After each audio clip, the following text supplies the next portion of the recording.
No comecinho do mês, gente, é sempre bom, porque a revista Piauí libera algumas matérias da edição deles, e os repórteres do Estadão que cobriram o orçamento secreto estão continuando as suas investigações lá na revista Piauí. E tem essa reportagem muito boa do Breno Pires, que olha só. Documentos provam que Congresso utiliza laranjas no orçamento secreto, que é o esquema de corrupção do governo Bolsonaro. A manobra expressa em ofícios obtidos pela Piauí descumpre abertamente a ordem de transparência dada pelo STF.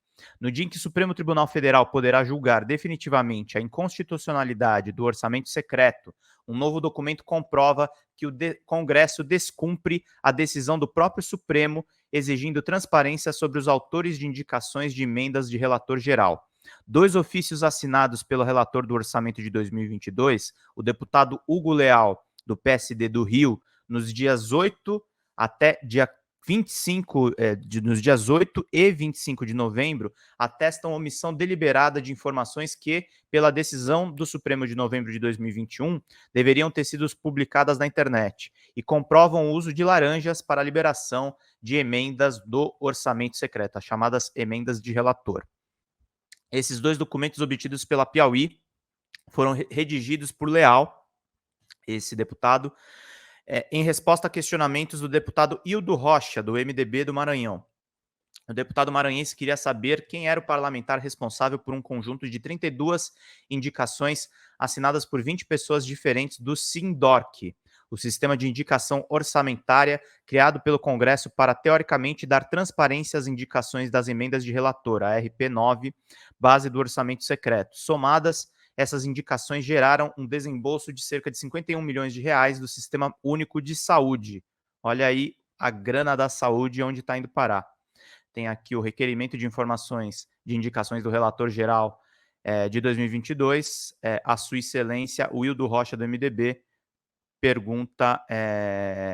Aí tem um documento aqui assinado pelo Hugo Leal, do PSD. Ofícios enviados pelo relator do orçamento, Hugo Leal, ao deputado Hildo Rocha, indicando o nome do parlamentar responsável pelas emendas em nome de usuários externos. Essas indicações foram protocoladas sem nomes de parlamentares, tendo como autores usuários externos. Em seguida, foram aprovados pelo relator geral. Usuários externos são pessoas sem mandato no Congresso, mas que podem apresentar emendas. Em bom português, significa um expediente usado pelo Congresso para acobertar o nome de deputados e senadores que não querem assumir os seus pedidos de repasses do orçamento secreto.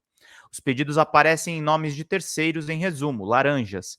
Recorrer ao usuário externo é uma forma de driblar a determinação do Supremo por transparência, que também está prevista na Constituição por meio do princípio da publicidade da administração pública e na Lei de Acesso à Informação. O relator geral, Hugo Leal, que não se dispôs a colocar na internet as informações sobre os nomes dos parlamentares por trás dos usuários externos, atendeu prontamente o pedido do colega Hildo Rocha e informou: todas aquelas 32 indicações em nome de 20 pessoas eram do senador Weverton Rocha, do PDT. De oposição ao governo Bolsonaro, mais ligado ao Centrão, Weverton ignorou a determinação do Supremo de assumir as indicações de emendas e seguiu apadrinhando usuários externos. Como foi possível relacionar o senador do Maranhão aos usuários externos? De maneira simples, cada pedido de repasse que entra no SINDORC recebe uma numeração, um nome de autor, um valor solicitado e um beneficiário. O que fica acessível ao público é apenas o nome do usuário externo. Aí entra em cena o conchavo. O deputado ou senador pede, por meio de ofício, por exemplo, que o relator geral toque adiante pedidos com numerações que os usuários externos apresentam. Um exemplo: Arquimedes Américo Bacelar, prefeito de Afonso Cunha, no Maranhão, pediu um repasse de 4,3 milhões e outro de 1 milhão para a saúde em seu município. Afonso Cunha é, como revelou reportagem da Piauí, uma daquelas cidades que inflaram o número dos atendimentos no SUS para receber valores acima do que lhes seriam corretamente destinado. Roberto Rodrigues de Lima, investigado pela PF como operador do esquema de fraudes do SUS, solicitou uma série de repasses, entre eles 4,4 milhões de reais para Igarapé Grande e 4,3 milhões para Duque Bacelar, ambas no Maranhão. O deputado Hildo Rocha perguntou quem estava por trás nessas e noutras indicações, e o relator geral respondeu em 2 ofícios, senador Weverton Rocha. O que Leal revelou, porém, não foi só o nome de um parlamentar, provou que o Congresso sabe quem são os verdadeiros autores das indicações dos usuários externos. As informações estão, no entanto, guardadas às 7 chaves, para uso quando os deputados e senadores acharem conveniente. Os ofícios explicitam o descumprimento à decisão do Supremo Tribunal Federal, que determinou que, quanto à execução das despesas indicadas pelo classificador RP9, despesas decorrentes das emendas de relator do projeto de lei orçamentária anual, que seriam adotadas providências necessárias para que todas as demandas de parlamentares voltadas à população de emendas de relator geral, independentemente da modalidade de aplicação, sejam registradas em plataforma eletrônica centralizada, mantida pelo órgão central do Sistema de Planejamento e Orçamento Federal previsto nos artigos 3º e 4º da Lei 10.180/2001, a qual assegurado amplo acesso público com medidas de fomento à transparência ativa. Informações como a que o relator geral só contou para o colega deputado seguem escondidas. Apenas no orçamento de 2022, as indicações de usuários externos ultrapassam 4 bilhões de reais. E isso só no sistema que o Congresso criou para dar transparência. Se contar com as indicações de 2020 e 2021, parlamentares só detalham ao Supremo Tribunal Federal 11 bilhões dos quase 37 bilhões de reais reservados para repasses no orçamento secreto, ou seja, menos de 30% do total. Vão curtindo, vão compartilhando, gente, que é muito necessário. Vão ficar aqui muito bem informados. E mandem, por favor, superchats para manter a live, gente, que é muito necessário. Estamos lendo aqui uma reportagem importante da revista Piauí para você entender os meandros do orçamento secreto. Em 2020 e 2021, o próprio relator geral assumia a indicação dos colegas cujos nomes eram mantidos em segredo, daí o nome emendas de relator. Depois que o Supremo Tribunal Federal, em novembro passado, barrou o estratagema, o Congresso correu para anunciar melhorias. O presidente do Senado, Rodrigo Pacheco, pediu que não se presumisse má-fé dos parlamentares. Surgiu a figura do usuário externo. Ao ser indicado para a função de relator geral do orçamento em 2022, Leal, político habilidoso, prometeu dar transparência às emendas do RP9. Em entrevista ao Estadão, ele disse: não vai ter pedido secreto de emenda. A Piauí pediu explicações a Leal sobre o descumprimento à decisão do Supremo e perguntou por que ele ainda não disponibilizou todos os dados. O deputado disse: não irei me manifestar, pois as ações de identificação já foram desencadeadas. Revelado em uma série de reportagens do Estadão do ano passado, o orçamento secreto foi uma arma eleitoral potentíssima em 2022. Uma bolada de 6 bilhões de reais em emendas de relator beneficiou pelo menos 140 deputados reeleitos pelo bloco de direita aliado a Bolsonaro na Câmara. Prejudicado pelo orçamento secreto, assim se enxerga o deputado Hildo Rocha, ele não conseguiu se reeleger em outubro, mas ficou como suplente. O motivo do insucesso, segundo o parlamentar, foi o uso das emendas de relator por adversários nas cidades de sua base eleitoral.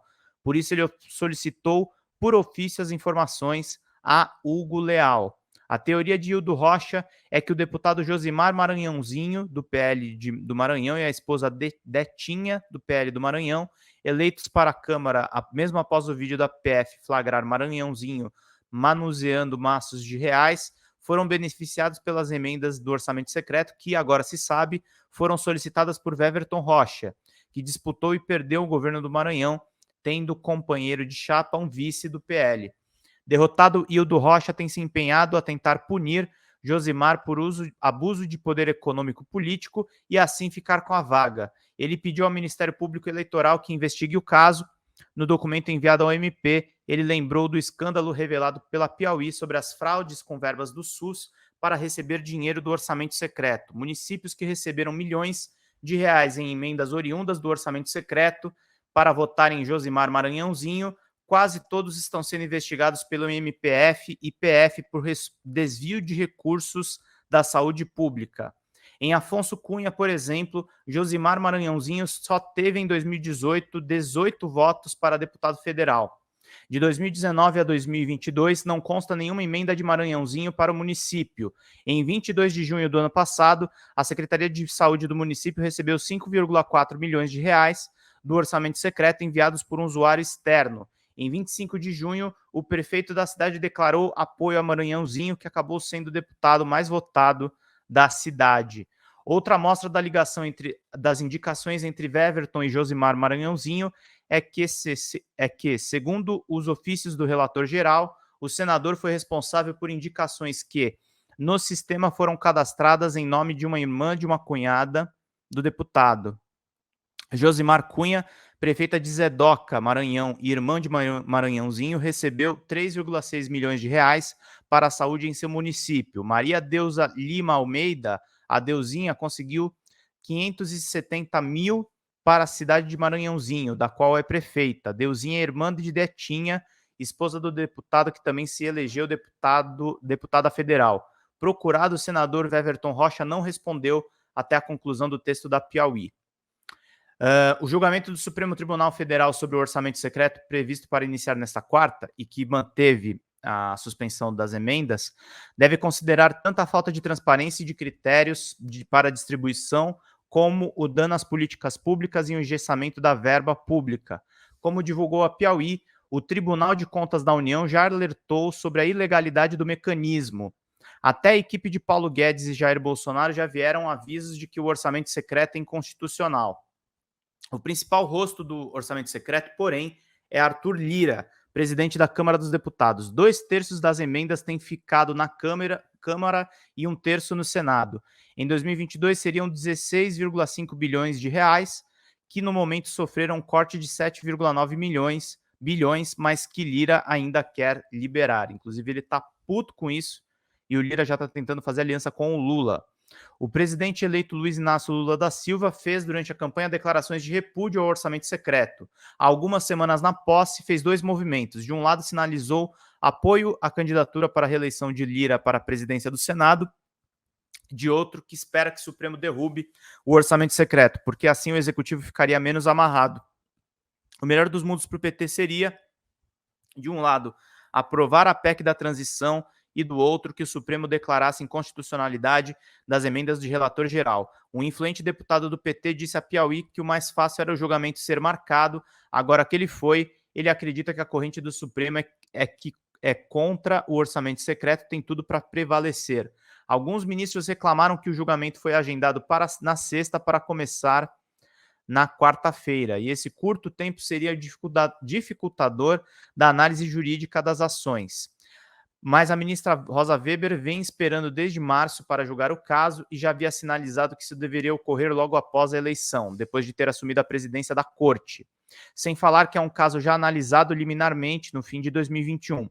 De todas as soluções possíveis para o caso, a pior seria, mais uma vez, não julgar. Uma das coisas que incomodou a ministra Rosa Weber é ver colegas fechados contra o orçamento secreto, entre eles Edson Fachin, Luiz Roberto Barroso e Carmen Lúcia, foi o descumprimento da decisão do Supremo. Os ofícios enviados pelo relator geral ao deputado Hildo Rocha trazem componente adicional ao caso e mostram que o descumprimento à ordem da transparência é deliberado. Muito boa reportagem para vocês entenderem. Tem documentos provando que deputados estão usando laranjas para fazer o bolsolão, para fazer o esquema do Jair. Esse é o esquema do Jair.